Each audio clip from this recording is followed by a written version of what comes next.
Some people just know they could save hundreds on car insurance by checking Allstate first. Like, to check the date of the big game first before you accidentally buy tickets on your 20th wedding anniversary and have to spend the next 20 years of your marriage making up for it. Yeah, checking first is smart. So check Allstate first for a quote that could save you hundreds. You're in good hands with Allstate. Savings vary. Terms apply. Allstate Fire and Casualty Insurance Company and Affiliates, Northbrook, Illinois. You go into your shower feeling... But as soon as you reach for the Irish Spring, your day immediately gets better. That crisp, fresh, unmistakable Irish Spring scent zings your brain and awakens your senses. So when you finally emerge from the shower, 37 minutes later, because you pay the water bill so you can stay in there as long as you want, you're ready to take on the day. And smell great doing it. Irish Spring Body Wash and Bar Soap. Fresh, green, Irish. Shop now at Walmart. It's time to get inside the Giants Huddle. Let's go, let's go, let's go. On Giants.com. I like it. And the Giants mobile app. Boom, give me some juice. Part of the Giants Podcast Network. Let's roll. Welcome to the Giants Huddle podcast, brought to you by Citizens, the official bank of the New York Giants. Madelyn, Burke here with the Super Bowl champion Shaun O'Hara for a rapid reaction of the Giants' 20-15 loss to the visiting Dallas Cowboys on Thursday Night Football. Shaun, when we look at the way that this game ended, an uncharacteristic miss by Brandon Aubrey on a field goal sets up the Giants at the 32. They're pushing down the field. Daniel Jones goes for the deep shot to Jalen Hyatt. It's intercepted by Amani Oruwariye, who was just called up for the game due to the injuries the Cowboys have in the defensive backfield. And that's a ball game right there. So Giants fall 20-15. How did they get themselves into that position? Yeah, it's a great question. And, at the end of the game right there, you're hoping that something magical happens. And it's almost like a Hail Mary. Daniel Jones just kind of throws it up there. Maybe you get a catch. Maybe you get a pass interference. You're hoping for something special to happen. But really, I go back to the possession before that. The Giants go for it on 4th and 6. Instead of opting for the field goal there, that could have changed things. If they had taken the points, they would have had a chance to get down the field and kick a field goal possibly. So I think possibly a missed opportunity there. But really this game came down to their ability to finish drives, and they could not do it. They moved the ball extremely well all night long. It seemed like there was a lot of rhythm. They had an 8-play drive, a 10-play drive, an 11-play drive, a 15-play drive. They were on the field and had the ball for 35 minutes. So it was a completely lopsided game from a time of possession standpoint. But, Madelyn, when you can't finish and you can't score touchdowns and you're constantly relying on field goals, we've seen this movie before. 2 weeks ago, same exact thing happened. Washington Commanders, they could not punch the ball in the end zone. And that's ultimately what ended up costing them the game. The defense, I thought, played extremely well. They give up one big play to CeeDee Lamb earlier on in the game where he breaks a tackle and goes to the house for a 55-yard touchdown. But other than that, they really stifled this Dallas Cowboys offense, and they held them in check. If you hold defensively, if you hold the other team to 20 points, you should be able to win the game. So I think that's where the Giants have to feel like they left a little bit out there. A lot of progress, obviously. I mean, this offense looks like it's in rhythm. Malik Neighbors looks special. I thought Wanda Robinson had a big game. Ironically, the Giants couldn't run the ball tonight. And coming into this game, I know you and I both thought this is going to be a big day for Devin Singletary. He's going to have a monster game. The Giants are going to be able to run the football because it seems like everybody was kind of having their way with this Dallas Cowboys defense. Right, you mentioned that. And, after the game, head coach Brian Dable said, hey, you know what, we tried to establish the run game. We didn't get much out of it, and the Cowboys did a good job shutting down our run game. The narrative around the Cowboys defense is that run defense was porous, and yet the Giants on 24 combined rushing attempts finished with just 26 net rushing yards on the day. Is it something that the Cowboys adjusted in their run defense? I don't know without watching the film what they did differently schematically, but it definitely seemed like they were on a mission. They were not going to let the Giants beat them with the run game. And even though it was a short week, I'm sure that the Dallas Cowboys defense was tired of hearing, hey, we can't stop the run. We just got shellacked by Derrick Henry and Lamar Jackson, 270 yards rushing. When that happens, I know a defense comes out and they're like, all right, we're not going to let that happen again. So they were hell-bent on stopping the run. But I also think the Giants could have run the ball more. They could have run the ball more often.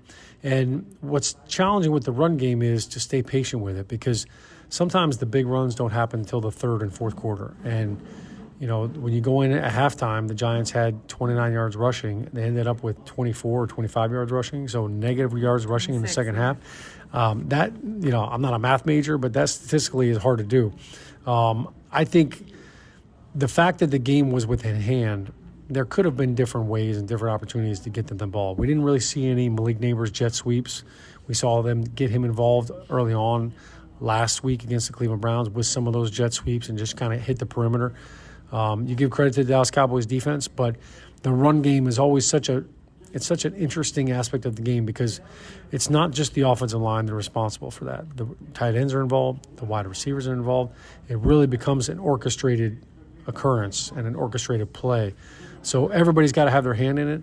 I think, coming into the game, Devin Singletary, I'm sure he thought he would have more production. He never was able to pop the big run. And sometimes you can run the ball 20 times and you only get 4 yards of carry, and then on that 21st run, that's when you pop the big 20 to 35-yard run. And that just never happened tonight. You're ready for a change. Payday comes early with Citizens, so go to that retreat. New you moves to the country. Now you're raising goats and launching a lifestyle brand.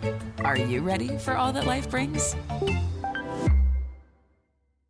It definitely didn't. And, one of the things that stands out to me when you're looking at the final stats of this game is the penalties right here. Dallas Cowboys had 11 penalties on the day for 89 yards, but in the first half they had 9 penalties. The fact that there was so much laundry on the field and the Giants weren't able to capitalize in a positive way from that, what happened there? Yeah, I think it's a missed opportunity when you have a team that's beating themselves like that. And to be honest with you, Mike McCarthy's Dallas Cowboys coach team, they have been one of the most penalized teams in the league every single year. So this is not new. I think you've got to maximize those opportunities. And when a defense gives you a second opportunity, when they give you free yards, offensively, when they penalize themselves and put themselves behind the 8 ball, you got to capitalize on it. They certainly didn't do that. Normally you would say if you came out of a game and you had 9 penalties like they did that early and that often, that you're not going to win the football game. And I think the Giants had this game within their grasp. They had a chance to win this football game, and they just came up short. Yeah, they were very close and several times. And, you look at the play of Daniel Jones, 29 of 40, 281 yards, no touchdowns, an interception. But again, that interception on that last Hail Mary of a heave attempting to get Jalen Hyde in the end zone on that final offensive play of the game. Malik Neighbors, 12 receptions for 115 yards.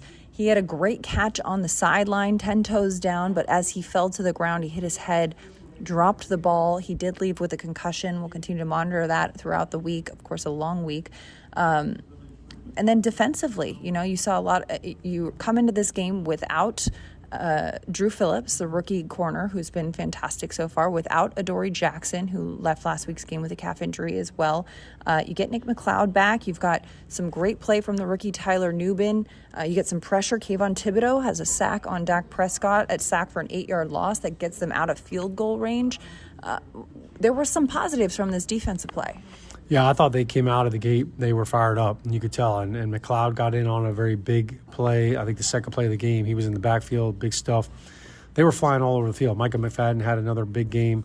Pinnock was a little bit quiet. He came into this game with 4 sacks, so you kind of expected him to get involved in the pressure packages. But the Dallas Cowboys were hell-bent on getting the ball out quick. They were not going to let the pass rush dictate the game. They weren't going to let the Giants' defense get after Dak Prescott. So the ball was coming out really quick. A lot of short passes, a lot of quick throws. But I thought this Giants defense played an excellent game, and I thought that they were very passionate. They were physical. It was really one big play, and a big play by CeeDee Lamb, who's one of the best in the business. He breaks a tackle on a slant route, basically, and Tyler Nubin's a little bit out of position. He kind of overcommits, and now in the middle of the field opens up wide. And that should have never happened. It was a too high safety look. You play that too high safety look so that you don't give up the big play. And that's exactly what happened. And they never seem to recover from that. I think when you look at defensively, you would like to have some more turnovers. That's something that they've always done a pretty good job of. And not to be able to get something that kind of turned the tables a little bit. I know that was probably a little disappointing for them. But I thought the defense played very spirited. They were physical. They were flying around tonight. They just didn't get a ton of help from the offense. But you knew coming into the game this was going to be a pass-first offense. Dak Prescott leads the NFL coming into this game in passing yards and attempts, so you knew that's how they were going to try to win the game. Well, you mentioned that 55-yard CD Lamb touchdown, which, of course, again, blown coverage on the too high safety look, but it's a sign of a young team, right? There's a lot of youth in this secondary. There's a lot of youth in this team in general. When you look at the Cowboys offense, and you mentioned Dak Prescott leading the league in passing, he finished 221 yards and 2 touchdowns on the day. One of the strengths of the Cowboys offense is the yak, the yard after the catch. And but for that CD Lamb touchdown, the Giants defense didn't really allow for a lot of yak. You know, they did close in on these receivers and get to them at that point of the catch. I thought the open field tackling was excellent tonight. They did a great job. They look, totally different from what they looked like 2 or 3 weeks ago. So that they've definitely corrected, and it looks like it's really a strength of this defense. I think, the fact that they held them to 3 for 10, I think they were 1 for 7 in the first half alone. So they did it. They did their job. They got off the field. When you go out there on defense on third down, it's, hey, get them off the field. They did that. And as you mentioned, it is a young secondary, and they've got a lot of young players, so there's going to be some growing pains with that. I thought they definitely, missed the play of Drew Phillips. He's been phenomenal, not just in coverage. Like, he has been a force coming downhill. He's been one of those guys that is kind of a big hitter, and I think they kind of missed his presence. You love turf. You're good at it. So you start a turf biz. Business grows, your savings grow. Become the most celebrated name in turf. Are you ready for all that life brings? The Giants are going to be turning the page to Week 5. The next opponent is the Seattle Seahawks in Seattle. Of course, Giants playing on Thursday night. They've got a long way until the next game, but the Seahawks are playing on Monday night against the Detroit Lions. Seahawks will be coming off a short week at home. The Giants will be on a long week on the road. When you look at this matchup, we talk about Dak leading the league in passing. Geno Smith is among the top 5 passing quarterbacks in this league as well. That Seahawks offense and playing in Seattle is a whole nother beast. Yeah, playing in Seattle is a challenge in itself. The crowd noise there is unlike any other stadium you've ever played in. And it's an open stadium. It's not like it's a dome. But somehow, some way, the 12s just come, and they come ready. That place is going to be rocking. So one thing whenever you're playing in Seattle, you're going to be practicing with crowd noise. Like, they're going to pump it in. They're going to have speakers on the sideline. You got to work the silent count, which is a challenge. So offensively, they're going to have their hands full dealing with that. I think defensively for the Giants, Geno Smith is doing a great job. He's got a 3-headed monster at receiver. He's got DK Metcalf, Tyler Lockett, Jackson Smith, and Jigba. So those 3 guys are certainly a handful. DK Metcalf, look, I mean, he's an avatar out there. So, what do you do? How do you take him out of the game? How do you protect yourself from giving up some of those big plays? That's going to be a challenge. It'll be interesting to see how Shane Bowen wants to attack him. And then I think when you look at, from the running standpoint, Kenneth Jackson has been banged up, or Kenneth Walker has been banged up. Zach Charbonnet has been phenomenal. He just had his first 100-yard game last week, and I tell you what, he runs with power. So that's going to be a big point of emphasis as well. I know they like to run the football and kind of build off of that. So it's going to be a great challenge. There's nothing better, though, than the flight home from Seattle after a victory. Well, hopefully the Giants can pull that off. The Seahawks have started the season 3-0 with their 4th game on Monday night. Giants fall to 1-3 with a 20-15 loss at home to the Cowboys on Thursday Night Football. For Shaun O'Hara, I'm Madelyn Burke. That's a wrap for your rapid reaction in Week 4 in the Giants Huddle podcast, brought to you by Citizens, the official bank of the New York Giants. From game day to every day, Citizens is made ready for Giants fans with insights, guidance, and solutions. Learn more at citizensbank.com. Some people just know they could save hundreds on car insurance by checking Allstate first. Like, to check the date of the big game first before you accidentally buy tickets on your 20th wedding anniversary and have to spend the next 20 years of your marriage making up for it. Yeah, checking first is smart. So check Allstate first for a quote that could save you hundreds. You're in good hands with Allstate. Savings vary. Terms apply. Allstate Fire and Casualty Insurance Company and Affiliates, Northbrook, Illinois.